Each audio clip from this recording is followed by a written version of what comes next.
Deu certo? Deu. Para mim tá certinho aqui. Um minuto. Sim, tá bom, tá dando para ver. Vou começar então. Boa noite. Meu nome é Camila, sou residente do Base e estou rodando esse mês e o próximo mês no Hospital Brasília. E hoje a gente combinou de discutir um pouco sobre anomalia de Ebstein. Eu vou fazer uma introdução sobre a patologia e depois a doutora Juliana vai complementar. A anomalia de Ebstein, ela é uma cardiopatia que tem como característica uma anormalidade das cúspides da válvula tricúspide. Essas cúspides elas vão ser redundantes, aderidas ao ventrículo direito, e elas vão ser abaixo do anel valvar. Isso vai dividir o ventrículo em duas partes, um pequeno ventrículo funcionante e um ventrículo que é atrializado, que não tem uma função tão boa. Ela pode vir com outros defeitos associados, esses defeitos são CIA, forame oval patente, CIV, persistência do canal arterial, estenose de pulmonar, atresia de pulmonar e outras. E a incidência é em torno de 0,5% de todas as cardiopatias congênitas. Estão conseguindo me ouvir bem? Uhum. Você consegue apontar com a setinha aqui a parte da válvula? Volta lá no consigo. outro. Aqui. Esse aqui é o anel valvar. Que seria o anel valvar verdadeiro, né? Que onde estaria normalmente a tricúspide, isso. E aqui o acolamento da válvula, fazendo uma atrialização do que era para ser o ventrículo. E aqui onde a válvula realmente está, fazendo com que o ventrículo funcionante seja apenas essa pequena parte aqui. Isso, e muitas vezes essa parte aí que fica atrializada do ventrículo direito, ela fica fina, né? Então ela não tem uma função contrátil adequada, né? Então ele fica um ventrículo, essa parte aí fica disfuncional mesmo. A fisiopatologia. Primeiro falando o caminho que a hemácia vai fazer. Vai chegar aqui no átrio direito, ir para o ventrículo direito. Como a válvula é disfuncionante, vai ter uma grande regurgitação de volta para o átrio direito e pouco sangue indo pelas artérias pulmonares. A pressão aqui dentro do átrio direito vai ser aumentada, fazendo um shunt direita e esquerda do átrio direito para o ventrículo esquerdo, ou para o átrio esquerdo. Isso.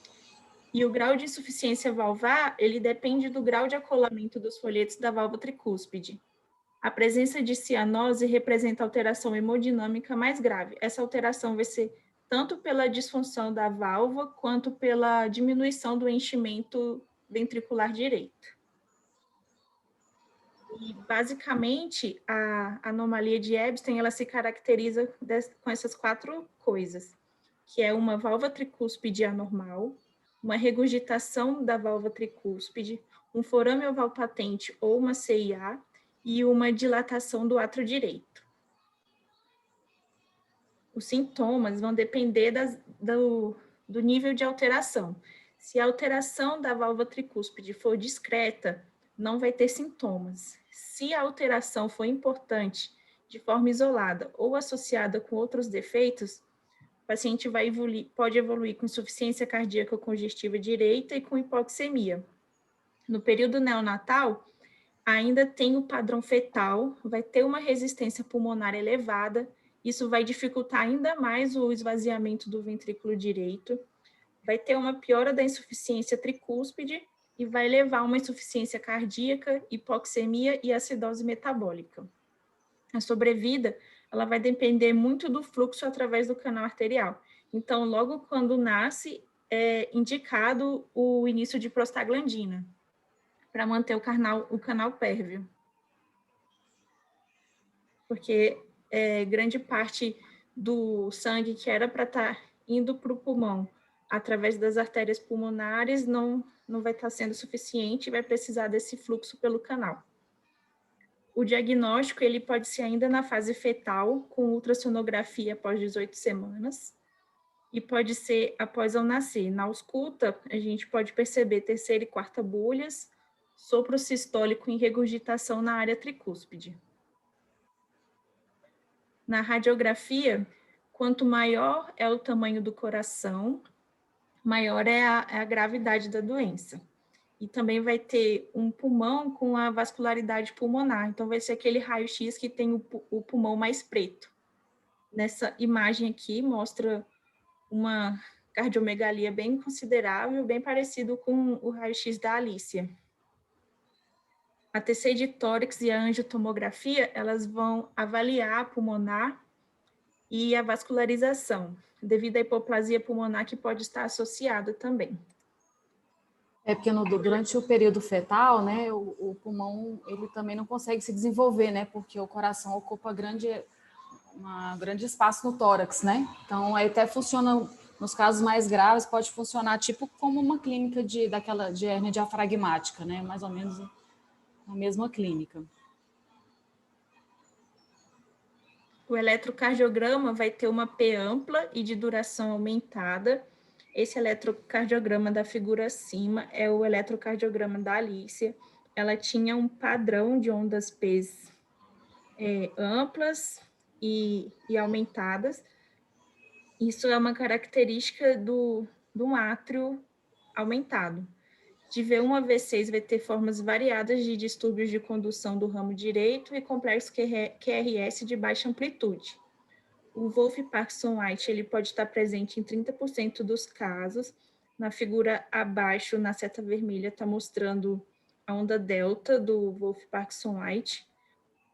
E fibrilação e flutter atrial também pode ocorrer tanto nos pacientes com Wolff-Parkinson-White ou naqueles com uma dilatação do átrio direito muito grande. O ecocardiograma, ele é o método não invasivo de escolha para o diagnóstico. Ele consegue avaliar o grau de acolamento dos folhetos, o grau de insuficiência valvar, a área do átrio direito e do ventrículo direito atrializado, o ventrículo direito funcional e lesões associadas. Aqui na figura, nessa linha azul, mostra o grau de acolamento da válvula tricúspide. Aí a gente vê que sobra só um pouquinho, né, do VD embaixo aí, né? Tá vendo? Isso. A válvula aqui, o VD é apenas essa parte. E aqui, um átrio bem grande. Nessa aqui também dá para ver uma dilatação importante do átrio direito. E no Doppler colorido dá para ver a insuficiência tricúspide de grau importante, representada aqui pelo azul, que é o sangue que está se afastando do probe. Na ressonância magnética, ela vai fornecer informações pré- e pós-operatórias a respeito da função ventricular, avaliação dos volumes das câmeras direitas e morfologia valvar, quando o ecocardiograma for inconclusivo ou tecnicamente inviável. Aqui na ressonância, novamente, o ventrículo direito, essa pequena parte, e o átrio direito bem dilatado. Cateterismo cardíaco e angiografia, ela está reservada para os casos com alterações vasculares pulmonares e na definição de anomalias mais complexas. A cirurgia cardíaca tem como objetivo a correção funcional da válvula tricúspide, das anormalidades do ventrículo direito e de outros defeitos cardíacos associados. Nos primeiros dias de vida, pode ser feito um procedimento paliativo, como ponte para um tratamento definitivo. Foi o que aconteceu com o RN de Renata, o Nathanael, que tinha Epstein e foi realizado um Blalock, porque o canal dele estava mais restritivo e também era um canal que era tortuoso, tinha um aneurisma, tinha um fluxo que não era muito bom. E a correção completa da anomalia de Epstein em neonatos tem se mostrado factível, com bons resultados e boa sobrevida, além de um excelente resultado funcional. Então, a cirurgia está sendo cada vez mais cedo e com bons resultados. As técnicas empregadas tem a técnica do cone, que foi desenvolvida por um médico brasileiro, Dr. Pedro, que é o descolamento dos folhetos da válvula tricúspide septal inferior e a confecção do cone. Também pode ser realizado a troca da válvula tricúspide quando a valvoplastia não for possível. E sobre o fechamento da comunicação interatrial, muitas vezes é optado por deixar a CIA PERV ainda, porque isso vai diminuir a pressão no átrio direito e vai melhorar o débito cardíaco. Também pode ser realizado um Glenn bidirecional, nos casos com disfunção ventricular direita grave. É realizada uma anastomose cavo-pulmonar bidirecional associada à plastia de válvula tricúspide. Isso vai diminuir a pré-carga do ventrículo direito e o grau de insuficiência da tricúspide. Nessa imagem da cirurgia do cone, aqui está sendo feito o descolamento da válvula tricúspide. Aqui o cone sendo confeccionado. E aqui o resultado final da cirurgia. O prognóstico ele está muito relacionado com o grau de disfunção da válvula e com a presença ou ausência de lesões associadas. Sobre o pós-operatório, nos lugares onde eu pesquisei, encontrei mais falando do pós-operatório do paciente que faz a cirurgia paliativa, não do pós-operatório da cirurgia de Epstein em si. Que aí, os que fazem procedimento paliativo, o principal é a preocupação com o baixo débito que pode ocorrer. Obrigada. Alguém tem alguma pergunta? Tem alguma dúvida?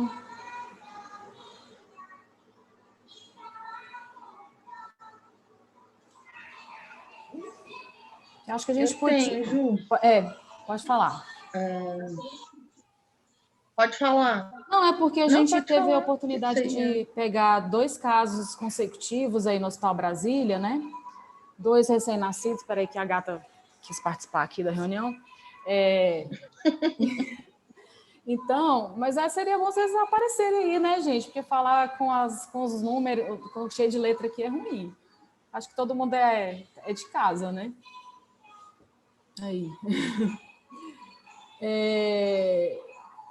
E aí, a gente teve essa oportunidade de pegar 2 recém-nascidos, né? A Alícia e o...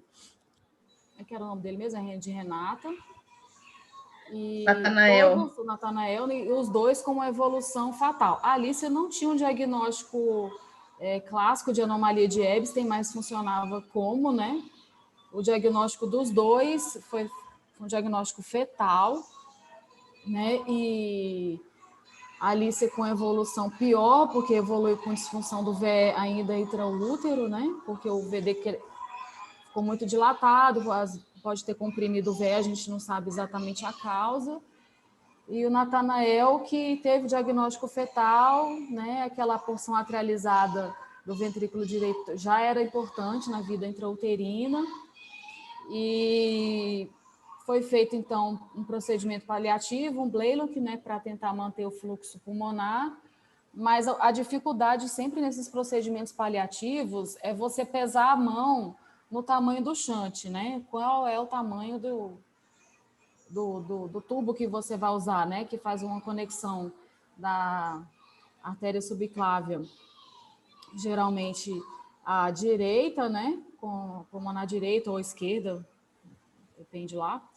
E aí, no caso do Natanael... Ou central. Ou central, né? Acho que dele foi, eu estava revendo na apresentação do comitê de óbito, eu acho que dele foi porque as pulmonares eram muito, muito fininhas também. Exatamente, porque se você coloca um tubo pequeno, dele foi um tubo 3,5, e o tubo, do tamanho das artérias pulmonares dele, poderia ser um 3, né? Só que a chance de obstrução é muito grande, e aí é difícil para o cirurgião, na hora, dosar, quantificar o tamanho desse tubo, né? desse shunt que ele coloca. Isso aí é um dos maiores desafios nos bebês pequenos, que é o caso do Natanael, né? Que ele não era um bebê tão grande assim, né? E ainda tem a questão da hipoplasia pulmonar, que atrapalha muito o prognóstico também, né? Então, é sempre um grande desafio aí para tanto na questão cirúrgica corretiva quanto na paliativa. Sim, aí é uma dúvida que eu tenho, porque, por exemplo, o caso desse bebê, né, que a gente já tinha um diagnóstico e sabia que era um ventrículo direito muito pequenininho, muito ruim, já estava esperando o pior, né? Vai Uhum. me corrija depois aí se eu estiver falando errado, que eu acho que foi isso que deixou a gente tão preocupado com o preparo do nascimento do bebê da Renata.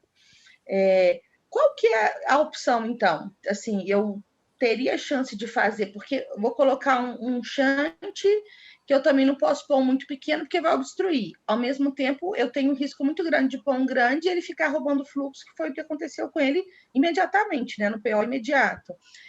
A chance desses bebês é qual? É tentar fazer uma corretiva no começo com alguém que tem uma mão muito boa, porque pensando em hipoplasia pulmonar também, ele saturava 100% quando o fluxo estava preferencialmente para o pulmão, né? Eu acho que também não era um problema que ele tinha muito grande. Não, teve momentos, inclusive, que o nosso raio-x no primeiro, segundo dia melhorou bastante, até assim, a, a impressão assim, do fluxo pulmonar tinha melhorado. Então, eu fiquei com essa dúvida, assim, do que é na situação do Epstein com um VD muito pouco funcional, né? Uma parte muito pequena funcional. E qual é a chance de um bebê desse? Então, pelo que eu estudei, é a experiência do serviço, sabe? A gente ainda está nessa fase ainda de pegar a mão, sabe? Esses casos mais graves, eles são raros, né? E geralmente eles são direcionados para o serviço de referência. Então, depois quando até o Zé Pedro, quando ele vai, eu vou mostrar a parte da aula dele que ele deu para os residentes de cirurgia, para ele é a coisa mais simples, entendeu? Então, assim, eu acho que é meio que isso também, sabe? Eu acho que é experiência do serviço. E, infelizmente, a gente vai patinar um pouco, até ter mais experiência nesses casos, entendeu? O canal do Natanael, ele tinha uma característica que ele era, com o Prostin, ele era muito grande, e aí ele roubava muito fluxo para pulmonar. E sem o Prostin, ele fechava nas extremidades aórtica e pulmonar e fazia um aneurisma no meio, então não daria para colocar um stent. Então, se fosse um canal mais simples, também poderia colocar o stent, e aí a gente poderia até dosar melhor esse fluxo pulmonar. Talvez a evolução não tivesse sido tão trágica, né? Mas ele tinha várias coisas que corroboraram para esse insucesso, né, terapêutico aí. Entendi. Eu tirei o vídeo, Ju, porque a internet está meio instável e está ficando muito lento. Por isso que eu tirei. Então, a melhor opção é um serviço de referência que eu consiga fazer a correção no período neonatal. Então, seria assim a situação ideal. É o que o doutor Zé Pedro fala no vídeo dele, entendeu? Então, assim, uma das opções é transferir a mãe, né, quando perto do parto, já ficar no serviço de referência e ele nascer no serviço de referência. Seria a situação ideal. E além do tamanho do ventrículo funcional e da presença ou não da hipoplasia pulmonar pela cardiomegalia muito grande, qual um outro fator que define qual vai ser um melhor prognóstico? Tem mais algum além disso? Por exemplo, aquelas duas crianças que o doutor Zé Pedro operou, que já estavam, inclusive, maiores, né? Enfim. Você quer falar, Bárbara? Não, só lembrar do índice de Selemager, né? Que a gente usa. Estão conseguindo me ouvir? Está um pouco baixo, se puder aumentar o volume. É porque aqui eu não tenho fone. Os meninos estão com o meu fone. Dá para ouvir? Dá. Tá dando para ouvir? Tá. A gente usa o índice de Selemager. Na verdade, acaba sendo muito específico, Camilinha. É ecocardiográfico mesmo para a gente definir a gravidade, né? Na verdade, associa o tamanho do átrio relacionado com as outras cavidades, né? Do átrio do ventrículo com o ventrículo esquerdo e átrio esquerdo. E aí vai definir o prognóstico, na verdade, dessas crianças. Mas, enfim, cada serviço é o que a Gil falou mesmo, é muito relacionado ao serviço. A gente, infelizmente, ainda está um pouco aquém, né, do ideal, e vamos ter que lutar ainda um pouco para conseguir melhorar essa sobrevida aí dessas crianças. E foi o que a Camila falou também, né? As lesões associadas, né? Se tem CIV, se tem alguma, né? No caso aí, as artérias pulmonares que eram pouco desenvolvidas, né? Então, isso tudo é associado a mau prognóstico também. E muitas, às vezes, mais de 30% tem relação com arritmia, então também é mais difícil ainda controlar, né? Wolff, então. E a arritmia associada à dilatação do átrio direito. E a normalidade do feixe de condução também. Eles têm as duas coisas. Então, dá o flutter atrial e tem um feixe de condução, tem, né, fazendo aquele curto-circuito, né? Via acessória, isso. Faz uma via acessória exatamente por causa disso, dependendo da dilatação e da implantação da válvula também. Da válvula tricúspide, porque aí o nó atrioventricular, ele também fica deslocado, sabe? Então, propicia ter essa anomalia, o Wolff, né, que são os feixes anômalos, e mecanismo de reentrada. Sim. Sim. Então, assim, gente, eu acho que do Natanael ficou claro, assim, porque, né, a dificuldade do manejo dele, que foi um menino que foram 3, 4 dias de internação muito intensos, né? Alguém tem alguma outra dúvida sobre o caso da Natanael que queira colocar? Às vezes é dúvida de outros colegas ou alguma outra observação? Eu levantei a mão porque eu tenho várias dúvidas. Eu entendo que a experiência do cirurgião, no caso de uma correção total da anomalia, conta muito. Mas no caso de um Blaylock também, seria isso? Porque ele não foi para correção total. Ele foi para um Blaylock. E Blaylock, em teoria... E outra coisa que em teoria, a gente vai bem com o Blaylock. Outra pergunta que eu tenho, que me chamou a atenção, é por que ele ficou tanto tempo na cirurgia? Porque não costuma ser tão prolongada uma cirurgia de Blaylock. Vocês sabem? Vocês acompanharam por que ele ficou muito tempo no centro cirúrgico? Porque a impressão que me dá é que se o Blaylock foi hiperfuncionante, dava para ter dado uma olhada nisso logo que ele sai, não? Da cirurgia? Ou vocês acham que vai passando o tempo e cai a resistência pulmonar? Como que é isso, Ju? Então, nesse caso específico, eu acho que tiveram alguns fatores. Primeiro que ele entrou tarde, né? Já uma coisa que chegou 10 horas na UTI pediátrica, e aí a gente acaba perdendo o time da evolução do dia, né? Porque se a criança chega cedo, você tem um dia todo para avaliar e se precisar de uma reop, alguma coisa, você já pode chamar o cirurgião prontamente, né? Então, acho que um fator foi esse. O outro fator é isso, é que as artérias pulmonares eram finas, e aí quando você coloca um shunt maior, a artéria pulmonar ela não acomoda exatamente, né, o fluxo, né, e aí o negócio começa a desandar também. Assim, não é que a artéria não acomoda, como é que eu vou dizer? Ele começa a roubar muito fluxo, né? Porque assim, a artéria pulmonar media 3, ele colocou um shunt de 3,5.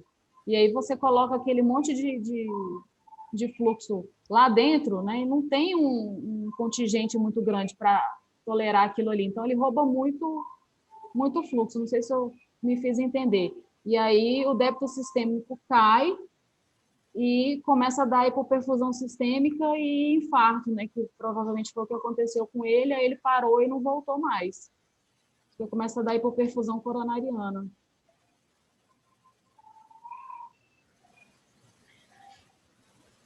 Não, eu acho que assim, eu entendi quando vocês falam da experiência do cirurgião, que tem a ver com um cirurgião capaz de fazer uma correção num bebê tão pequeno, né? Uma correção mesmo da anomalia. O que realmente foi essa questão do Blaylock, que é exatamente a minha dúvida, porque, né, aquela que a gente, né, repetindo, se eu tenho um shunt muito pequeno, vai obstruir, e um maior, né, ele vai ser hiperfuncionante, não me parece que numa situação do recém-nascido não é uma opção que seja muito válida, assim, mas não é mesmo não, a paliativa, o Blaylock. Mas não é mesmo não. Por Não isso é, que não. o próprio Zé Pedro, ele não faz, praticamente, ele não faz. E nem indica fazer. Na verdade, fazem os cirurgiões que não têm a experiência que ele tem. É por isso que é paliativo, infelizmente, assim. Eu não sei nem o que falar para vocês, porque não tem resposta. Não tem. Eu estava Não, no entendi, dia mas eu da... acho que assim, fica assim, o que fica meio para a gente de mensagem mesmo é que não é uma boa, né, opção para a gente tentar numa outra situação como essa, né? Se não for a cirurgia da correção mesmo, né? Assim. Tanto que eu acho, assim, eu até nem acompanhei tanto o Natanael, né? Eu estava com a Vivi no dia que eles foram visitar, e o próprio Atik me falou que tinha sugerido os pais de irem para São Paulo. Então, eu acho que ele pode ter comentado essa opção, e acho que é válida, inclusive, enquanto não tiver um cirurgião aqui especialista nisso, eu acho que a gente tem que pensar nisso sim. A gente faz o fetal aqui e possibilita a família de ir para São Paulo. Porque mesmo que o Zé Pedro não esteja, né? Está nos Estados Unidos, mas ele formou várias pessoas, tem uma equipe lá na BP que faz essa cirurgia. E para um cirurgião experiente, num caso ruim como desse bebê, Bárbara e Ju, qual que é como que é a porcentagem assim, de sucesso, mortalidade em média? Tem uma ideia disso? Tem os dados dele no vídeo. Hospital, com equipe experiente? Todo mundo fica bom. É impressionante. A mão dele é surreal. Ele só faz isso, Camila. Quer dizer, eu nem sei tanto. Acho que a mulher dele agora, né, Ju? Pelo que eu vi no último congresso, a esposa dele que está agora operando bastante. Ele está praticamente aposentado, quase 70 anos.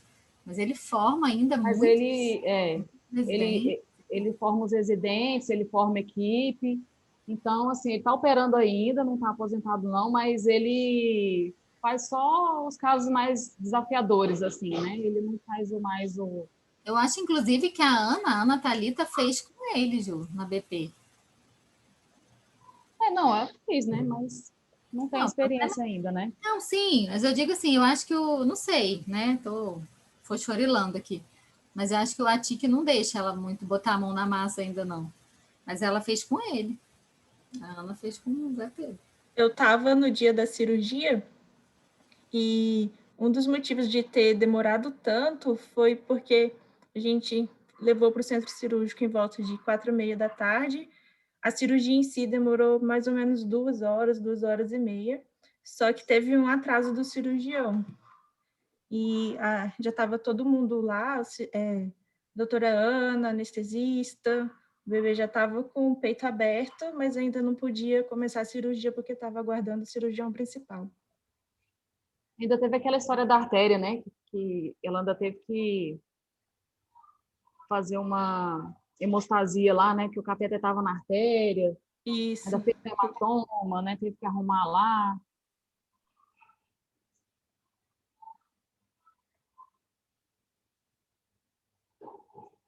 E quando ele saiu da cirurgia, estava tudo tranquilo. Ele saiu, eles não pensaram em botar em...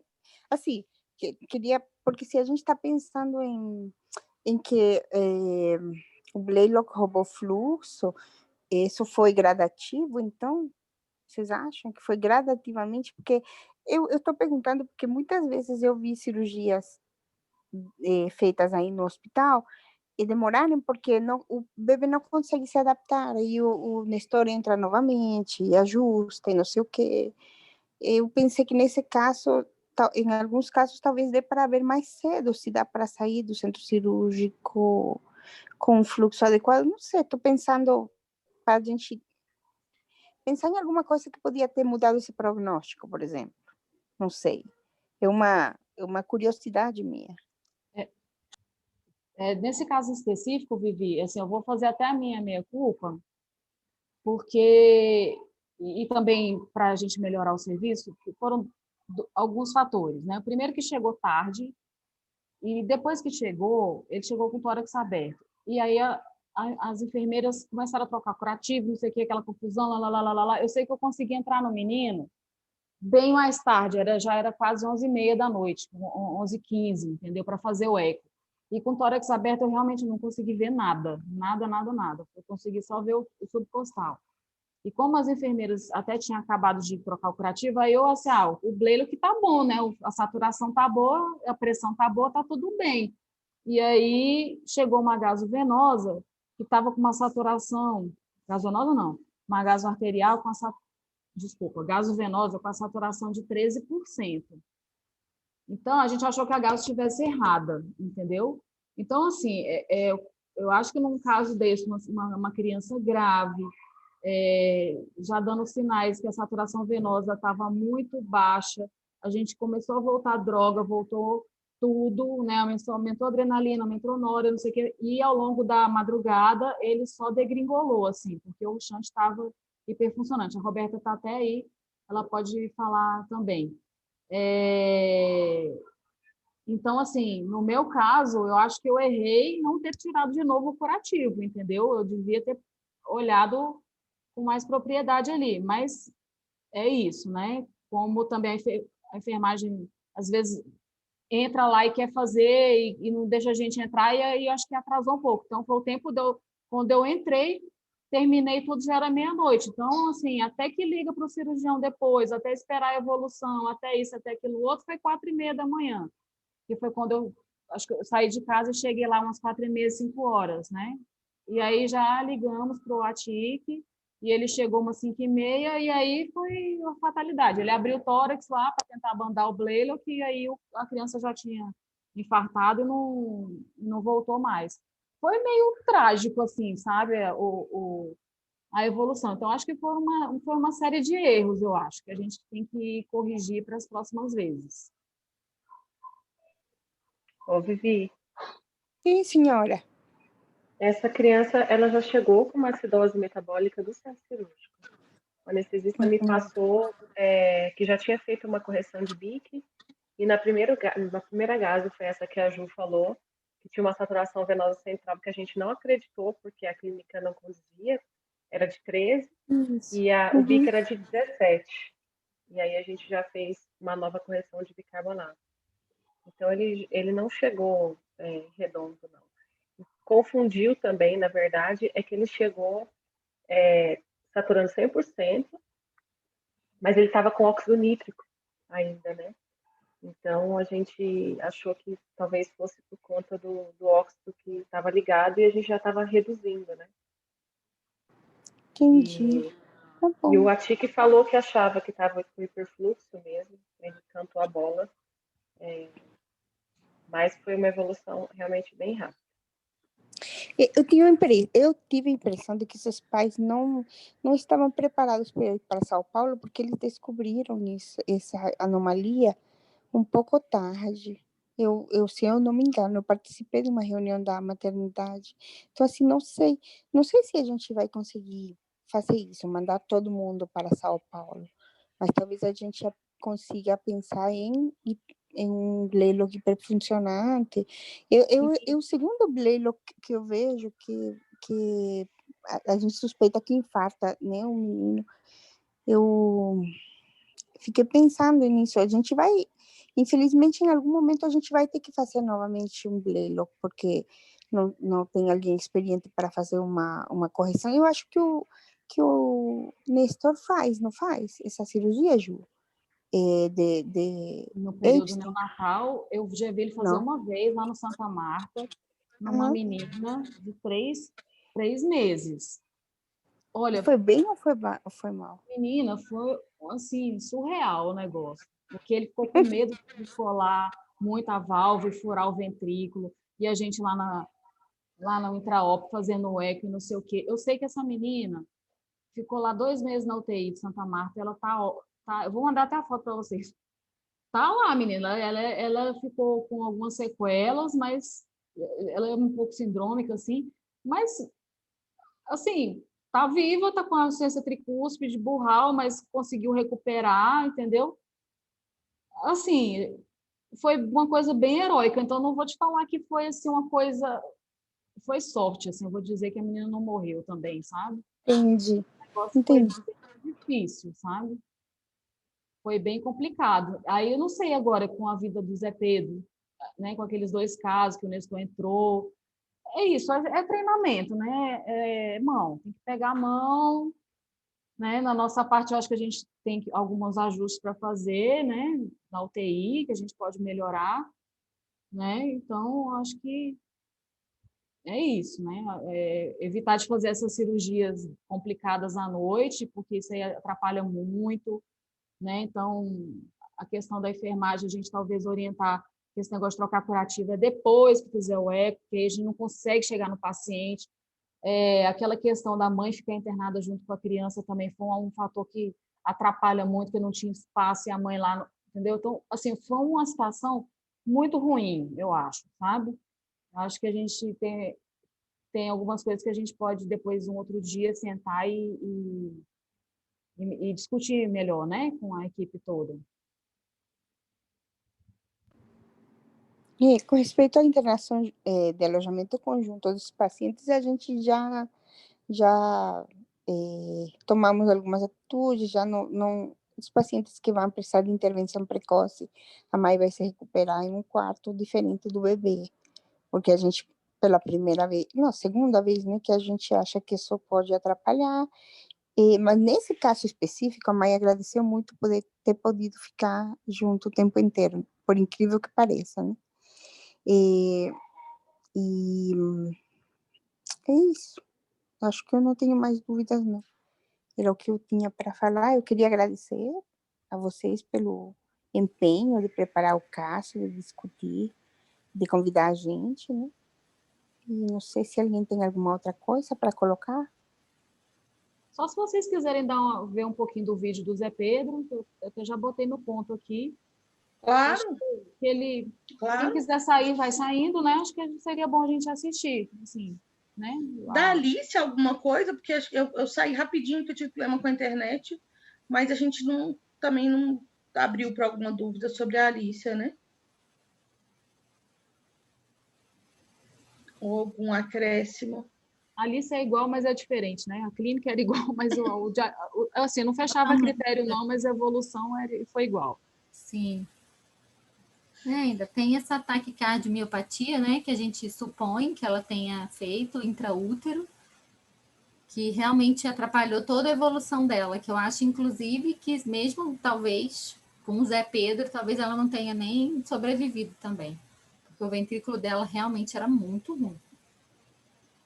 Pois é, e as possibilidades do ventrículo esquerdo ser tão ruim da Alicia eram ele não ter se desenvolvido muito também por causa da cardiomegalia, além da taquicardia levando à homeopatia, porque isso gerou uma dúvida, assim, particularmente em mim, que podia ter piorado tanto essa função do ventrículo. Qual que seria? Porque em algum momento, quando a gente discutir e falar, não, mas parece que não foi a taquicardia que levou a essa miopatia, enfim, miocardiopatia. Eu acho que a gente tem que realmente depois ver mais profundamente, mas a impressão que eu tive é que realmente foi decorrente dessa taquicardia miopatia. Assim. A miopatia decorrente de uma progressão intraútero de taquicardias. Realmente, assim, ele não mantinha o débito. E os miócitos, principalmente do feto, eles não são muito complacentes, né? Eles vão ficando mais endurecidos. Então, a tendência é ficar aquilo ali, vira uma fibrose, e depois não tem mais jeito. Né? Transplante mesmo. Por isso que a gente chegou a cogitar isso e tal. Bom, foi a minha hipótese, mas eu acho que a gente tem que realmente estudar sobre isso e conversar mais mesmo. Temos muito que aprender. Por isso que até aquele dia eu tinha comentado da necrópsia. Eu acho que valeria muito a pena, a gente aprenderia muito. Mas, infelizmente, não conseguimos, né? Não, depois eu até pensei dessa forma, quando você falou da necrópsia, mais um estudo ali do miocárdio, talvez, né? Para avaliar ali o que aí tem essa fibrose mesmo, né? Porque o relato é esse, de endocardiomioffibrose, né? Que a gente chama. Tem vários graus, na verdade, né? patologicamente falando, tem vários graus, mas eu acho que ajudaria muito. Sim, Mas seria secundário algum uma processo biópsia pós-morte? Sim, também. Mas tem que ter alguém para ler a lâmina, né, Bárbara? Pois é. E não tem. Não, estou pensando assim, que a necrópsia tem essas dificuldades todas que, né, que estão em volta aí da questão da necrópsia no serviço privado, sem cobrir pelo plano e tudo. Estou pensando em umas outras possibilidades, se tivesse, mesmo para avaliar o miocárdio, a gente pode tentar ver isso, né, assim, de fazer a biópsia do miocárdio, mesmo que pós-mortem. Isso. Se a biópsia mostrasse, por exemplo, fibroses e miócitos, aí a gente continuaria sem noção da etiologia, né? Tem alguma infecção intraútero que leva a essa evolução, menina? Sim. A gente até pediu, a Luciane pediu a placenta, né, o anátomo patológico da placenta, não tinha dado nenhum sinal de infecção, né? Então, infecções virais, parvovirose, isso tudo pode levar a miocardite viral intraútero. A geneticista levantou algumas hipóteses, mas também tudo era ligado a você fazer um exame que os pais não teriam condições de fazer. E aí eu fiquei pensando que talvez então a mãe podia ser encaminhada apesar de eles já terem outro filho, para aconselhamento genético. Sim. Porque pode acontecer novamente, né? Então, essa criança já tinha sido colocada em cuidados paliativos intraútero pelo serviço do HMIB, né? Então, a gente meio que, quando nasceu, não conhecia, mas a gente já sabia que o prognóstico era muito ruim e que a etiologia era desconhecida. Mas talvez poderíamos convidar um pouco a geneticista para ver, do ponto de vista dela, que patologias poderiam causar essa evolução, né? Talvez a gente aprendesse um pouquinho com isso. Porque, já que infecciosas, aparentemente a placenta não tem nenhum sinal, né, de infecção, não sei. Ela não colocou hipóteses com nomes de síndrome no parecer dela. Ela pediu o array porque é para ver, né? Já que o cariótipo era normal, vai ver que era alguma coisa de uma microdeleção, uma coisa. Acho que é aquele caminho natural da investigação genética. Cariótipo normal vai para o array, se não der, vai para o exoma. Mas eu não me lembro dela ter feito uma hipótese específica que explicasse a combinação do que ela apresentava. Ela conversou comigo o dia que ela foi lá. E ela disse que existem algumas patologias que podem levar a esse tipo de apresentação clínica, mas que ela precisava do microarray. Não sei se eu não li o que ela colocou, ela chegou, se apresentou e conversou comigo, e disse, tem algumas patologias que podem trazer algumas doenças de depósito que fazem com que o tecido miocárdico não se desenvolva bem e tal, mas eu precisava, se os pais pudessem fazer o array, seria bom. Vocês sabem quanto custa um array? Não sei. Que são R$6.000? 6.000 reais, né? Por aí. Eu já estava pensando em fazer uma vaquinha, já achei. Pelo exame, foi mais pelo exame na criança de Águas Claras, eles tinham conseguido fazer 2.700 dividido em várias vezes. Aquela menina Eduarda de Águas Claras.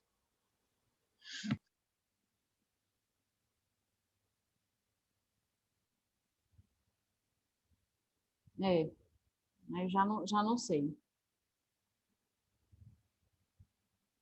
A gente vê muita coisa lá no Hospital da Criança, né, Bárbara? Mas nunca tinha visto desse jeito, não. Eu também, nunca tinha visto. Por isso que eu sugeri, né? Eu até realmente foi ignorância minha, eu não sabia que não fazia necrópsia pelo plano. Não sabia. Até quando o pai veio conversar comigo, eu falei, não, a gente vai tentar, vou conversar com a Camila, eu realmente não sabia. E acho que a gente perde muito com isso. Né? Tinha que ter alguém na geralmente a gente não sabe até a primeira vez que pede mesmo. A gente ficou sabendo uma primeira vez que foi tentar fazer. Eu lembro é uma lacuna, né? Meio absurda aí. Exato. Eu lembro na residência, não, vamos pedir pede necrópsia normal, né? Eu não sabia que o plano não podia. Enfim, achei meio absurdo, né?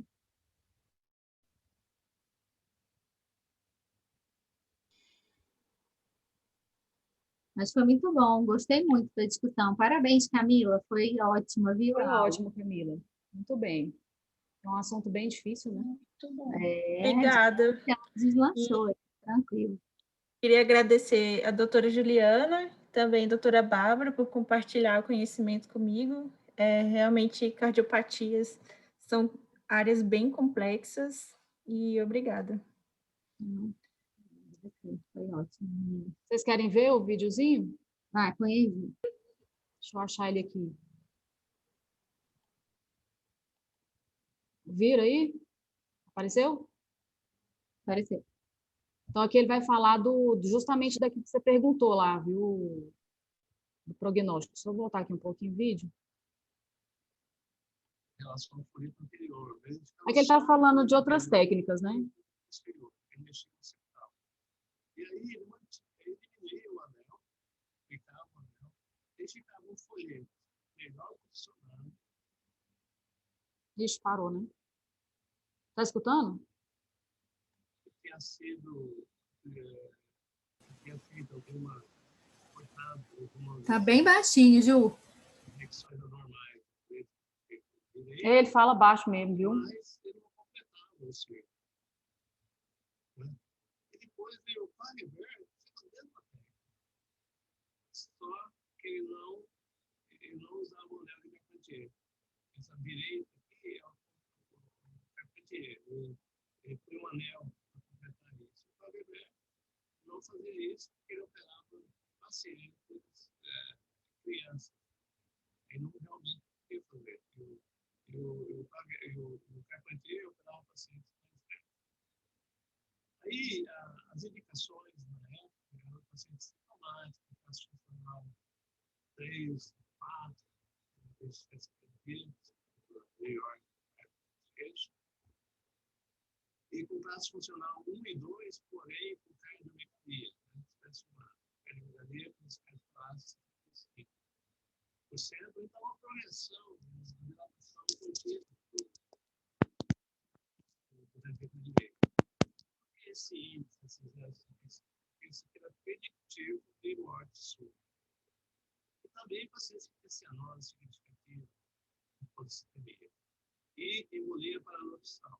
Embolia paradoxal. Quando o paciente tem um êmbolo localizado na direita do corpo, e através da CIA passaram para o outro lado. E também pacientes que apresentavam arritmias, taquicardia supraventricular, porque ele tinha as feixas longas, os partes right. Então, essas indicações. As indicações eu considero extremas. E indicavam, sobretudo, pacientes mais velhos, né, da idade adulta. E a desvantagem disso é que esses pacientes desenvolviam uma doença mais grave, e a cirurgia tem uma mortalidade relativamente alta, mas eles faziam isso para evitar trocar a válvula em crianças. Isso aqui, por exemplo, é uma apresentação relacionada com o Carpentier. Ele operou bastante pacientes, 32, com idade média de 25 anos. E fez 138 pastilhas, diferente do Carpentier, do Dennis, que fazia mais ou menos a metade de pastilha, metade de falta da outra. Mas a mortalidade hospitalar é de 10%. Em 10 anos, a sobrevida é 75%. Em livre reoperações de 10 anos, 83%. Ele melhorou, mas ele ainda tinha mortalidade alta. Deixa eu passar aqui, que acho que vai ser... Os casos com ventrículo muito grandes, então fazia um cone, então cobria 360 graus da junção atriventricular. Então, a do Carpentier, o outro cobria, mas o Dennis cobria 180 graus. Então, ele começou a fazer essa técnica em 1989, entendeu? Já tem muito tempo que ele opera. Isso é bem diferente dos outros procedimentos, que resultava numa válvula em que o monocúspide captando o septo ventricular. Isso aqui são os desenhos que foram apresentados, publicados no jornal. Né? Então, Só que, nota à esquerda, um paciente com anomalia de herpes. Freio anterior está aqui, freio posterior, freio distal. Eles são deslocados. Aqui está o folheto normal. Para melhor, a junção atricular normal. O anel, né? O deveria estar colocado nessa O situação. anel da tricúspide. Então, a técnica é de fazer incisão, descolar o folheto anterior ou o folheto posterior, descolar o folheto septal, e aí juntar todos formando um cone. Então, rodava esse medialmente, né, o posterior medialmente, conectava com o septal, quando possível, e depois o anterior. Isso fazia um cone. E a CIA existe mais ou menos 80%, 90% dos pacientes. Fechava dessa maneira, com um pouco só, você vê aqui. E isso aqui é essa CIA fechada dessa maneira permitia que o sangue passasse da direita para a esquerda, mas não da esquerda para a direita.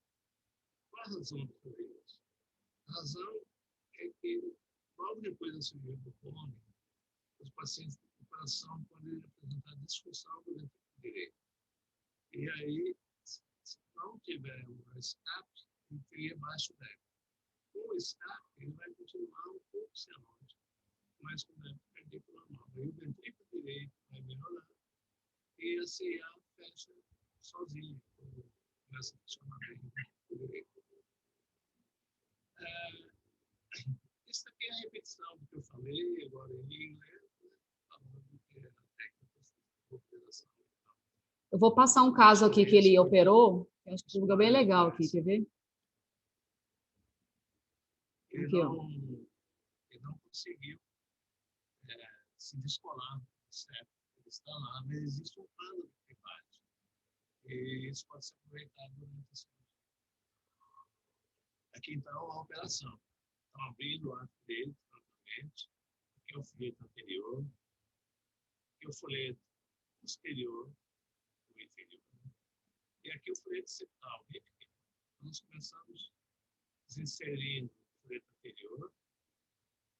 Aí, continuamos com essa incisão em direção ao folheto inferior.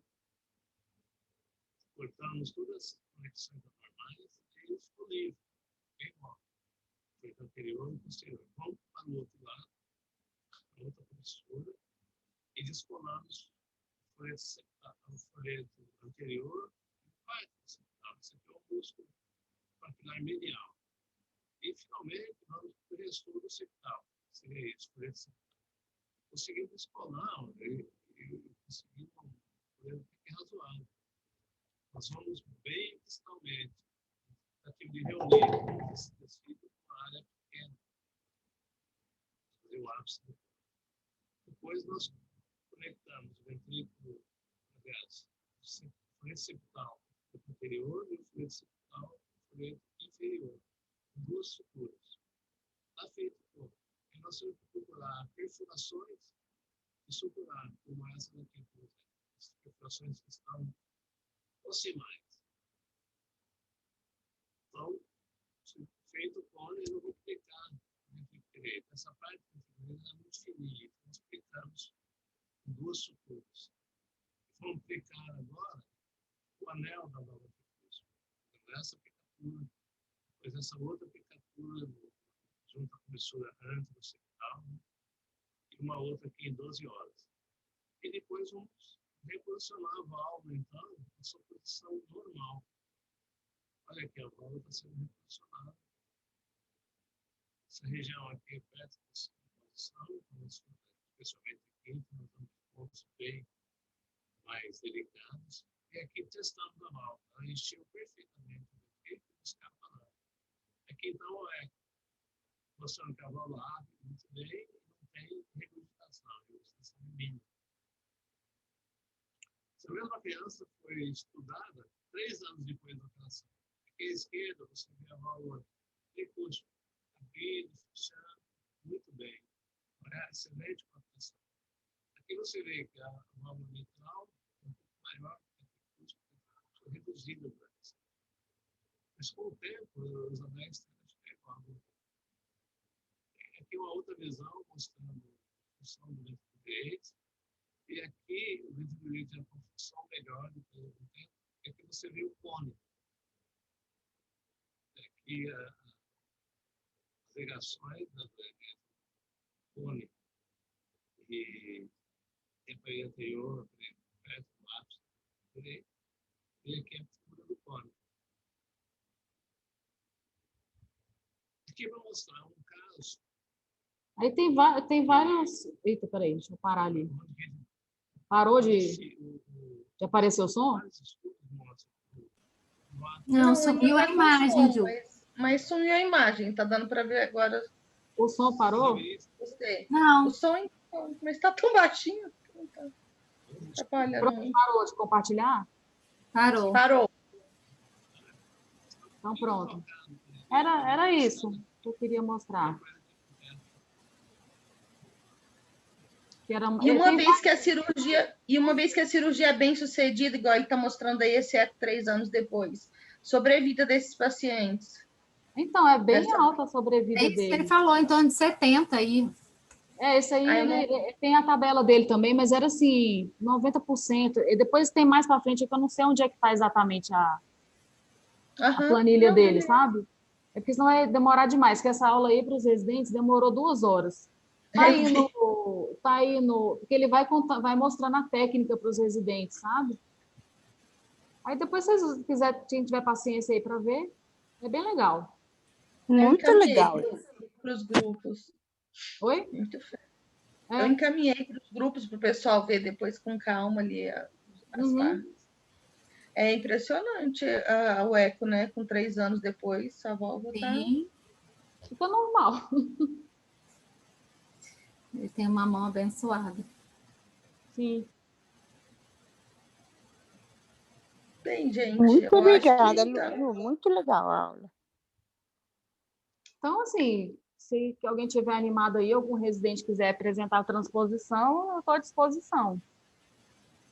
Chegou um caso agora, né, lá no Hospital Brasília. Quem quiser, a gente discute. Podemos marcar sim, doutora. Eu estou lá no mês de fevereiro também. E aí? Algum residente, no caso, é você, né? A Camila. Porque às vezes algum outro quer apresentar, quer ir lá conhecer, né? Então... Não, esse mês é a Camila de novo. Camila, você quer ou como é que está a sua agenda? Depois a gente pode ver isso, né? Quero sim, só essa semana agora aqui vai ser mais difícil, porque a apresentação do TCC é dia 3, mas aí depois fica bem tranquilo. Não, então você marca a data. Você pode escolher a data. Tá bom. Você se encontra. Joia, obrigada, meninas. Foi ótimo. Muito esclarecedor. Eu tinha muitas dúvidas sobre Epstein. Foram muitas foram esclarecidas. Obrigadão. Parabéns, Camila, de novo. Parabéns, Camila. Obrigada aí para todos. Boa noite. Obrigada a todos vocês. Tchau, tchau. Tchau, boa noite.